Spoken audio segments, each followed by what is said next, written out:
Marcos, capítulo 9, versos de 30 a 37. Leamos todos a uma só voz. E tendo partido dali, passavam pela Galileia, e não queria que ninguém o soubesse, porque ensinava os seus discípulos e lhes dizia: o Filho do Homem será entregue nas mãos dos homens, e o matarão, mas 3 dias depois da sua morte ressuscitará. Eles, contudo, não compreendiam isto e temiam interrogá-lo. Tendo eles partido para Cafarnaum, estando ele em casa, interrogou os discípulos: de que é que discorrieis pelo caminho? Mas eles guardaram silêncio, porque haviam discutido entre si sobre quem é. E ele, assentando-se, chamou os 12 e lhes disse: se alguém quer ser o primeiro, será o último e servo de todos. Trazendo uma criança, colocou-a no meio deles e, tomando-a nos braços, disse-lhes: qualquer que receber uma criança, tal como esta, em meu nome, a mim me recebe. E qualquer que a mim me receber, não recebe a mim, mas ao que me enviou. A igreja pode assentar-se. A palavra do Senhor nos ensina nesta manhã que, tendo partido dali, passavam pela Galileia. E Jesus não queria que ninguém soubesse que ele estava na Galileia, passando pela Galileia. Por que Jesus não queria que ninguém soubesse que ele estava ali? Alguém sabe responder? Está aqui no texto. Por quê? Verso 31. Porque ensinava os seus discípulos, ou seja, Jesus não queria ser incomodado neste momento do ensino. Ele não queria ser interrompido em um momento onde ele está ensinando aos seus discípulos. E o que Jesus estava ensinando aos seus discípulos nesta hora? Leiamos. Qual que era o tema central do estudo? Está escrito aqui, ó, todos. O Filho do Homem será mas 3 dias depois da sua morte. Você consegue pensar o tom fúnebre de um ensino desse? Você consegue visualizar-se sentado junto com outros 11 homens ou 11 pessoas? Você tem um professor que está dizendo para você o seguinte: olha só, eu vou ser entregue na mão de vários homens e eles vão me matar, mas 3 dias depois da minha morte eu vou voltar à vida. Você consegue imaginar uma aula assim, onde o tema da aula é a morte de quem está te ensinando, e a pessoa que te ensina diz que pode ficar tranquilo que 3 dias depois ele volta da terra, ele volta da cova, ele volta da sepultura? Você consegue imaginar uma coisa dessa? A palavra do Senhor ainda diz: eles, contudo, verso 32, não compreendiam isto, mas ao mesmo tempo temiam o quê? Temiam interrogá-lo, temiam perguntar a ele o que é isso. Eles não compreendem por 2 motivos. O primeiro motivo é óbvio. Se alguém dissesse a você que vai ser entregue nas mãos dos homens, vai ser morto, mas 3 dias depois vai ressuscitar, você acreditaria? Sim ou não? Não, né? Por que eles teriam que acreditar? Talvez nós pensemos: mas pastor, quem está falando isso é Jesus. Ele fazia vários milagres. Sim, mas Moisés também fez algumas coisas extraordinárias. Voltou da morte. Josué também não fez coisas extraordinárias. Voltou da morte. O que Davi passou, ele voltou da morte. Elias voltou da morte. Eliseu voltou da morte. João Batista voltou da morte. E fizeram também feitos extraordinários. Sansão voltou da morte. Aí vem Jesus e diz: então, eu vou ser entregue nas mãos dos homens, serei morto, mas 3 dias depois eu vou ressuscitar. Na cabeça deles, não faz sentido. Porque não é porque é milagreiro que volta da morte, ninguém voltou. Milagres outros fizeram, e dependendo do milagre, foram até maiores. Ele cura o aleijado, mas e seu Elias, que falou que não ia chover e ficou 3 anos sem água nessa terra? Não é maior do que isso? Controlar o clima? Não entendiam por isso, e também não entendiam porque nas profecias acerca do Messias, não existe profecia que diga que o Messias que ia restaurar Israel iria morrer, iria ressuscitar. Não existe. Você tem um texto em Ezequiel, em Isaías, que é o servo sofredor, mas não é o Messias ali, o autor diz que é o servo.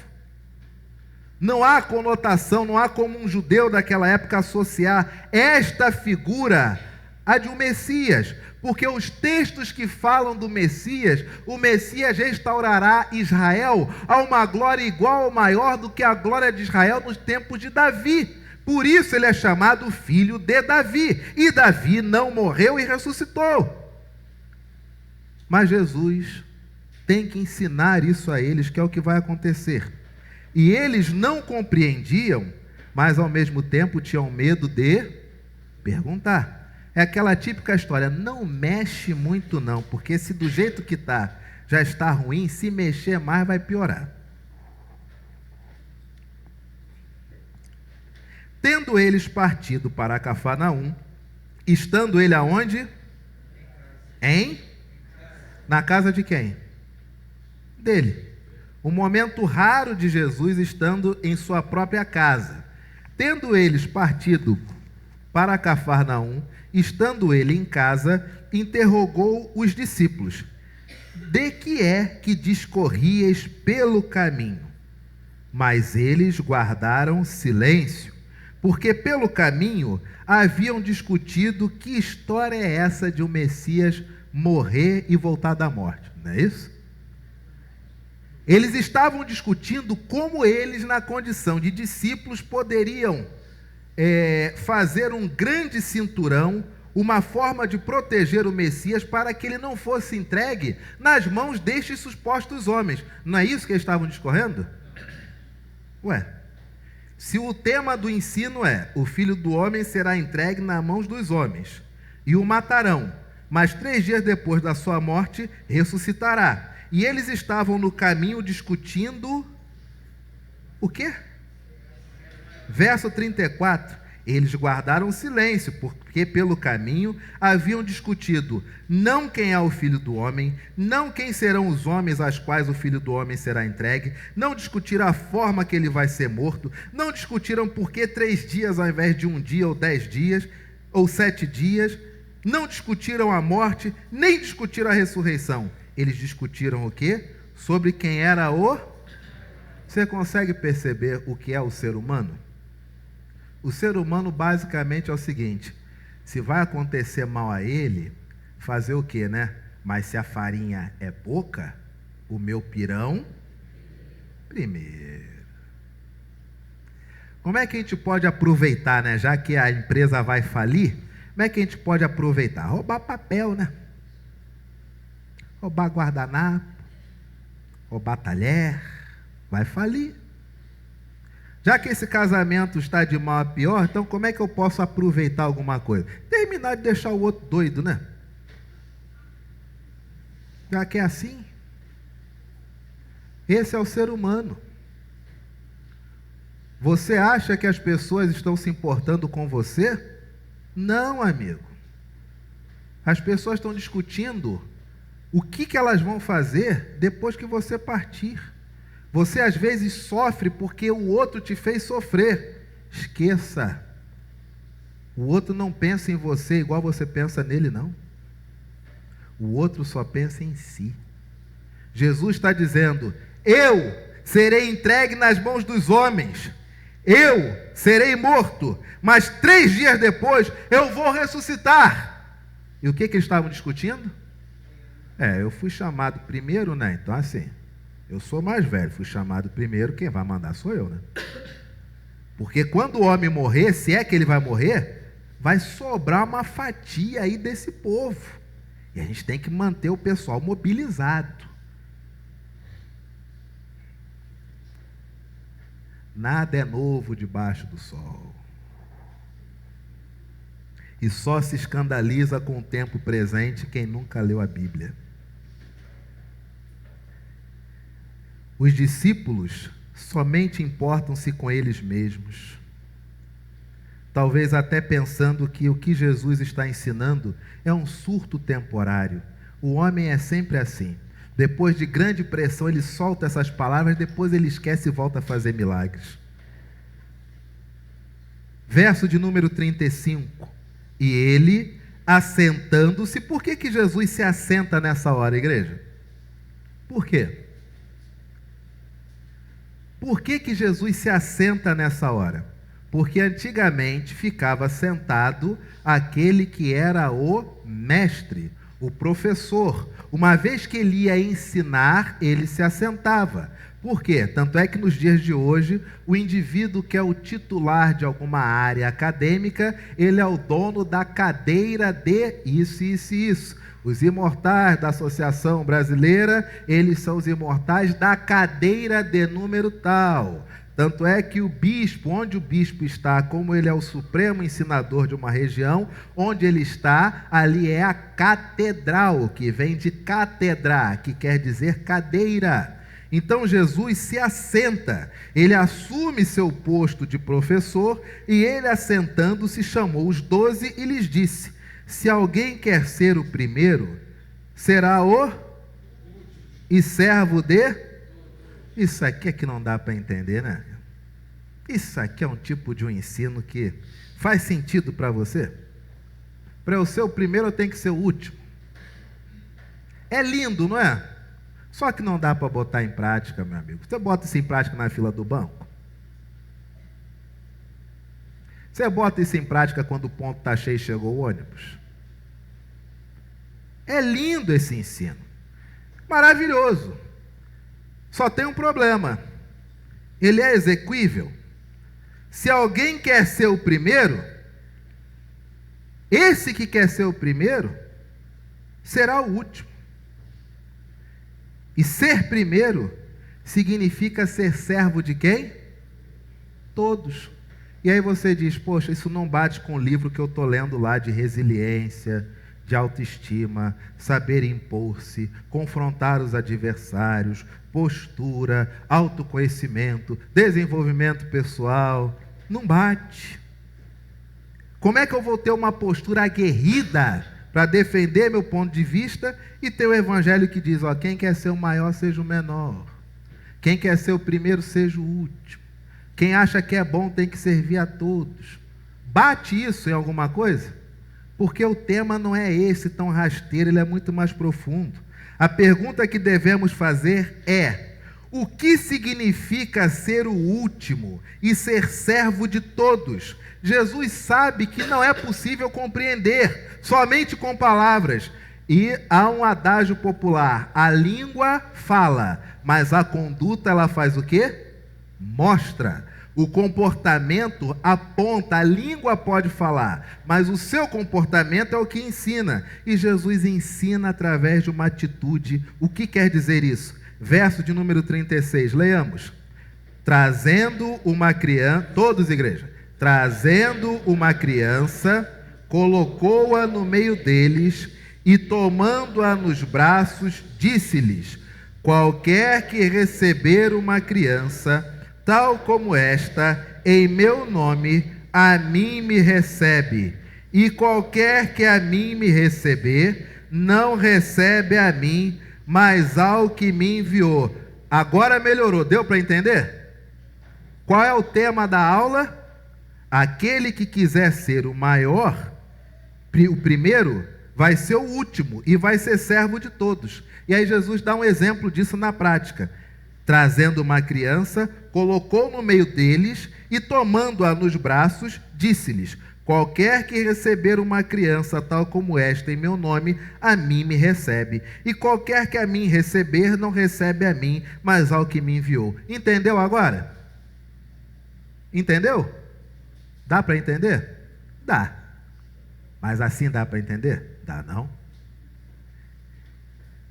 Olha a simplicidade do ensino de Jesus. Se alguém quer ser o primeiro, ser primeiro no reino, significa ser aquele que se faz por último, com o objetivo de servir. Porque o reino de Deus não é ser servido, mas o reino de Deus é servir. E Jesus dá um exemplo. Trazendo uma criança. Ele pegou a criança e ele trouxe. Colocou a criança no meio deles. Chega para lá, fulano, chega para lá, ciclano. Fica aí, neném. E depois, tomou-a nos braços e disse: sabe o que é ser servo? Sabe como nós podemos ser os primeiros? Sabe como nós conseguimos identificar o que é ser o último e ao mesmo tempo servir a todos?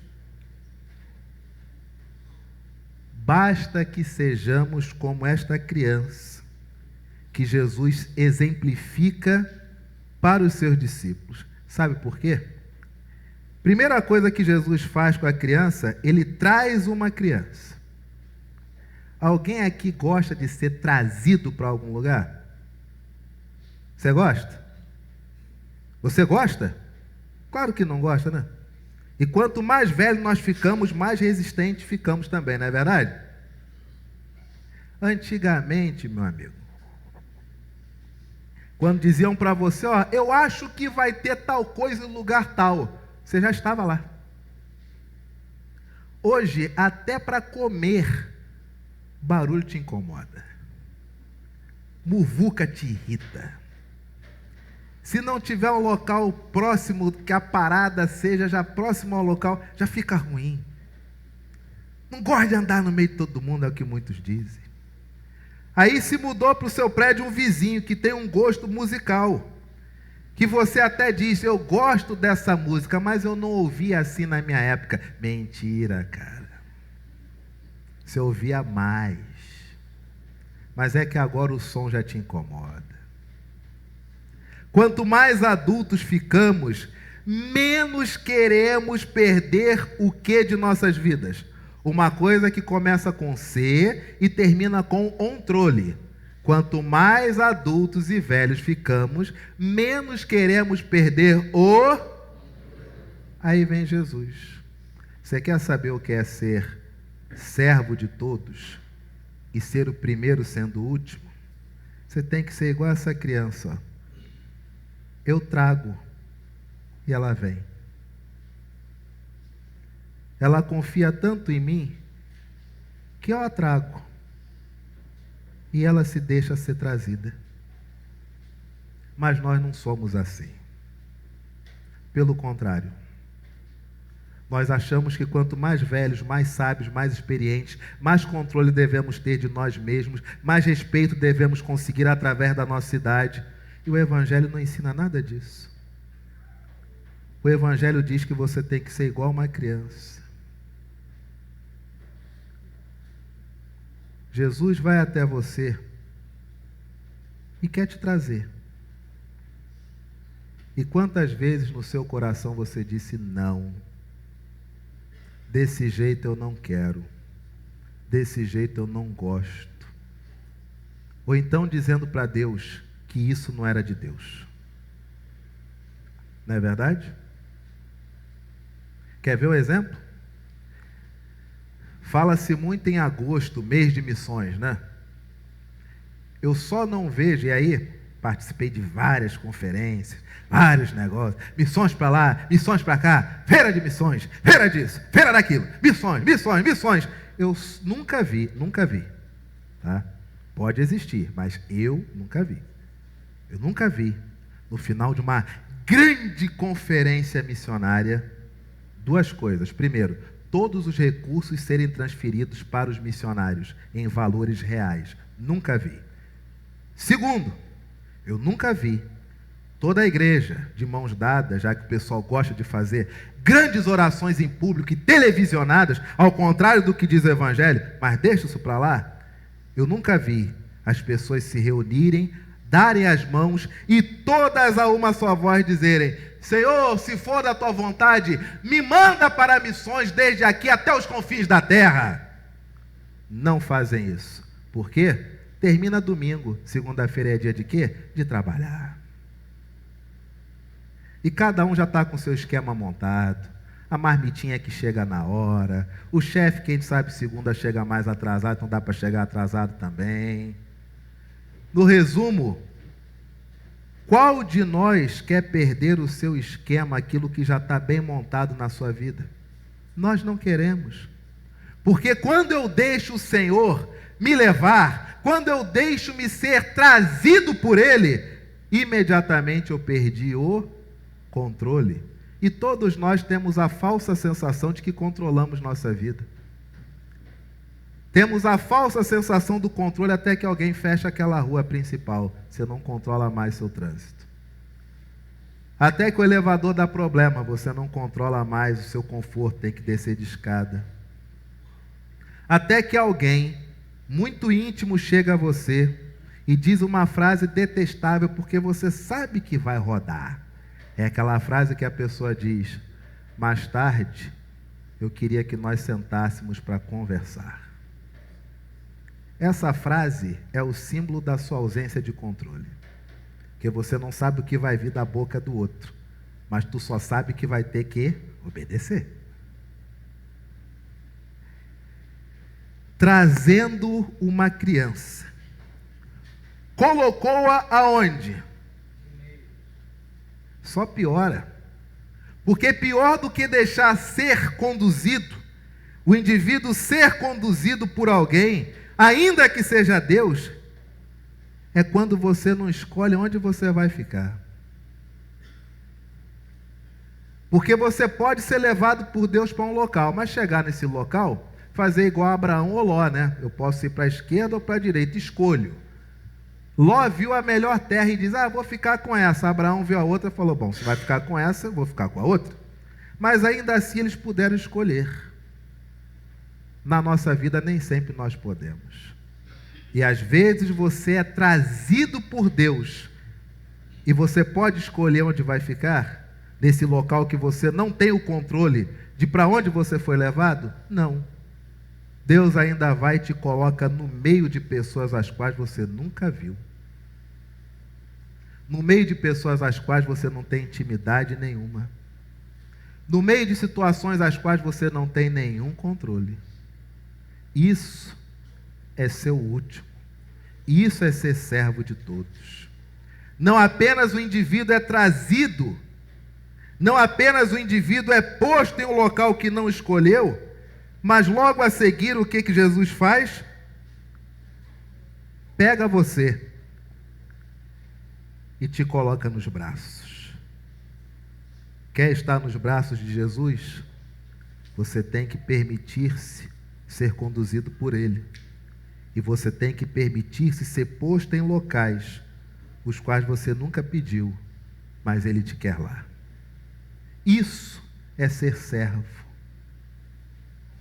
Isso é ser o menor. Lamentavelmente, no nosso egoísmo, nós não somos assim. Lamentavelmente, o que nós queremos? Controle. E os narcisistas, mais do que controle, eles não apenas querem o controle de suas próprias vidas e da vida do outro, mas eles querem uma outra coisa. Controle, sabe do quê? Da sua imagem.